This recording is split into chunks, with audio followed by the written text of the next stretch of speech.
탐사기획 일사천리 2부 이슈 공방 시작하겠습니다. 네, 앞으로 이슈 공방에서 열띤 토론을 펼쳐주실 두 분의 패널분들 소개해드리겠습니다. 먼저 양성빈 지방의정활동연구소장 나오셨습니다. 네, 안녕하세요. 안녕하십니까.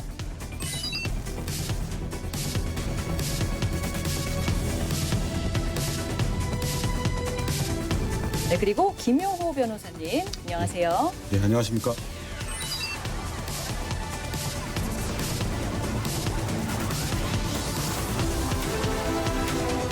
자, 두 분 이렇게 오늘 처음 출연해 주셨는데 앞으로의 포부랄까요? 잠깐 말씀 듣고 시작하면 좋을 것 같아요. 먼저 소장님. 네, 솔직하고 시원한 답변으로 우리 도민 여러분들의 답답함을 풀어드릴 수 있도록 최선의 노력을 다하겠습니다. 네, 잘 들었습니다. 변호사님요. 예, 재밌고 유익한 시간이 되도록 최선을 다하겠습니다. 네. 그렇게 됐으면 좋겠습니다.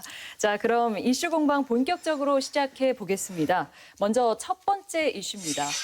최근 국민의힘 김종인 비대위원장이 전북을 방문했는데요. 국민의힘의 적극적인 전북 행보, 그 배경에 대해서 이야기 나눠보겠습니다. 먼저 준비된 영상부터 보겠습니다.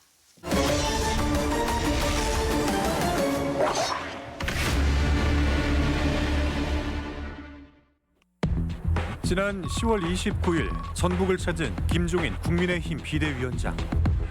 김 위원장과 국민의힘 지도부는 전북 예산과 현안을 적극 지원할 방침이며 도민과의 신뢰 구축에도 힘쓰는 등 전북 발전을 위해 노력할 것을 밝혔다. 국민 대통합을 위한 대장정을 이곳 전북에서 시작합니다. 그간 보수 정당이 말 그대로 신용만 한 것에 대해 반성하면서 전북 도민에게 적극적인 지지를 호소한 국민의힘 지도부. 야당의 적극적인 구애를 둘러싸고 그 배경에 이목이 집중되고 있다. 전국 정당이 되려면은 우리가 호남에 대한 깊은 관심을 갖고 호남이 실질적으로 원하는 것이 뭔가를 우리가 제대로 파악을 해가지고서. 국민의힘은 지난 10월 27일 호남권 예산정책협의회를 구성하고 호남권 예산 확보에 힘을 보탤 것을 다짐한 바 있다. 국민의힘의 적극적인 호남 행보는 이번이 처음이 아니다. 자, 출발. 이쪽으로 가셔서 이장님이 지정하시든지 도움이 필요한 집에 들어가셔서 하면 됩니다. 올해 여름 남원을 찾은 국민의힘 지도부와 당직자들은 봉사활동을 하며 민심 구애에 적극적으로 나섰다. 국민의힘의 전북 민심 끌어안기, 정치적 쇼인가 아니면 진정한 국민 대통합인가? 그 배경과 향후 전북에 미칠 영향에 이목이 쏠리고 있다. 네, 국민의힘이 지난달 29일 전라북도를 방문했습니다. 여름 수해 때부터 야당 지도부가 전북을 방문한 모습을 보면 이례적이라는 모습이라는 생각은 듭니다. 자, 두 분은 어떻게 보셨는지 이야기 들어볼게요. 먼저 김용호 변호사부터.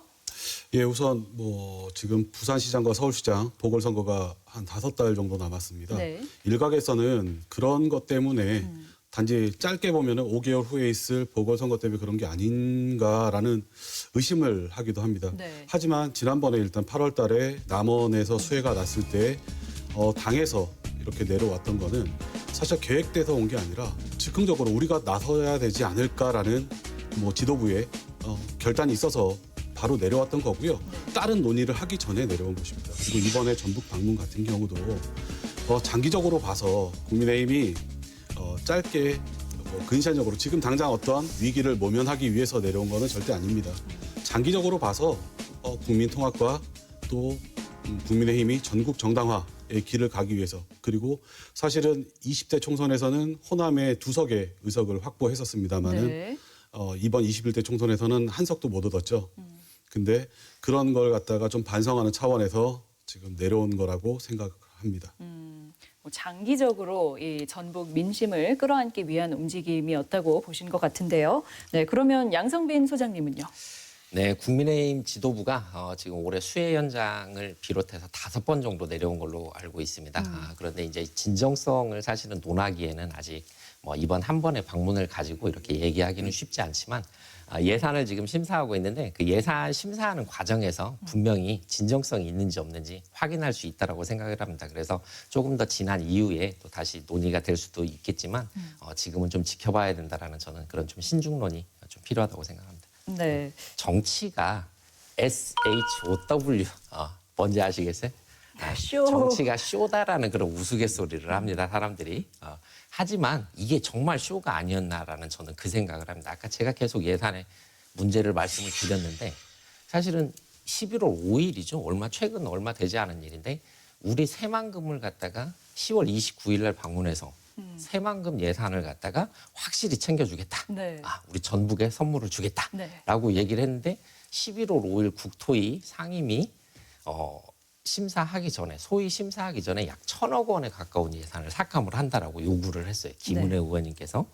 자, 그리고 정운천 우리 의원님께서 바로 야, 그 삭감 요구 좀 철회해달라 네. 라고 얘기를 하니까 다시 철회를 한다?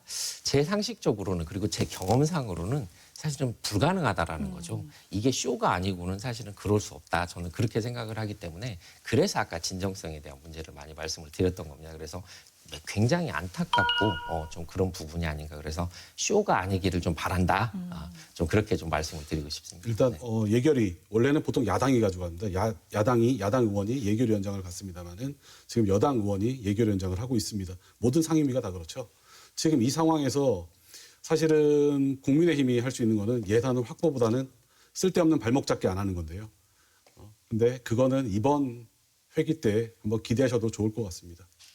네, 방금 말씀하신 거 사실은 기대하고 싶습니다. 네. 기대하고 싶고 그럼 다음 질문으로 넘어가도록 네. 할게요. 자, 국민의힘에서는 이제 호남 정치인들을 비례대표 우선 공천을 해서 앞으로 호남의 등용문을 넓히겠다. 뭐 이런 이야기까지 나왔는데요.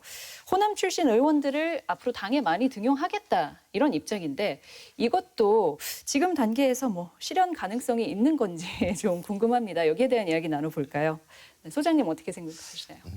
현실적으로 실현 가능성 사실은 많이 없다라고 생각을 합니다. 일단 자원 자체가 그 인력 풀이 부족하기 때문이기도 하고요.